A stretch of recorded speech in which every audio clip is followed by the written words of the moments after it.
Private facility is sitting on public land. Piny owacho ma kaonti ma Migori ochako chenro mar tego somo e kuonde tiegruok mong'ere kaka TVETs mar bero somo kendo ywayo jopuonjre mang'eny. Apisa maduong' e migawo mar somo e kaonti ma Migori Ngire Rose Odhiambo osingo ni gibiro keto gigo madwarore e bero chenro mag tiegruok mondo mi jonyuol kata jopuonjre oyud somo kod lony makare. Ngire Odhiambo lero ni ten kaonti ma Migori osechiwo omenda maromo Sh38 million mar siro somo e kuonde tiegruok go. Apisa no wacho ni akwede kod rem mar sir makare ne TVETs emomiyo jopuonjre moko ndikore to weyo tiegruok e kore nikech nok mar omenda.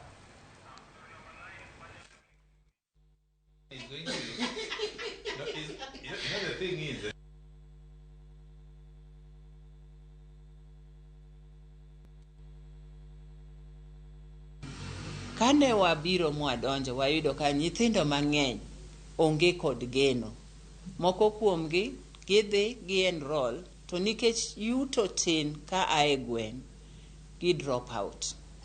The governor wacho ni odwa dhi chiwo bursaries gi e institutions magwa mag these TVETs, the VTECs magwa ma community, mondo nyathi ka nyathi modonjo kik drop out. Kendo gimachielo ma wadwaro mondo watim kaka Department of Education, wamed gi jopuonj man gi lony mopogore opogore mondo mi these VTECs obedi ni kata nyathi modhiye bende nyalo yudo tiegruok mamalo ma ok oneno ni en norem omiyo onge gi geno kuom ndalo mabiro.